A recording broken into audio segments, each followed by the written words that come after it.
All right, Angie, we're going to look at how to treat a scrambling vine now. The one in question we've got here is this one called a turkey rhubarb. It's quite distinctive. It's got that real arrowhead shaped leaf. It's sort of got an above ground stem, but periodically it'll go underground where there'll be a large sort of tuber. If it's got an opportunity to, it'll also climb. For small areas like this one just here, we should be able to dig it out. For larger specimens, it's a stem scrape. So if we want to just carefully pick a stem and trace it back, the tool we'll use for this is a digging implement. So obviously that's your trowel. You've got to remember too that this plant is extremely brittle. So every section that you snap that has a tuber on it, and here's just an example. Now that's how easy it is to snap. That piece is still in the ground.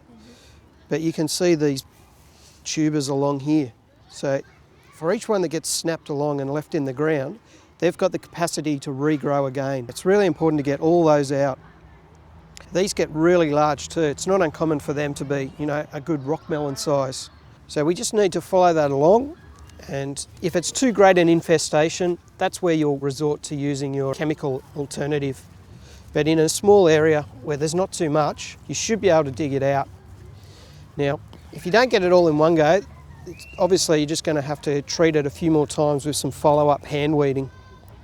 You can see this one's going down quite deep as well. So yeah, that's how easily it snaps.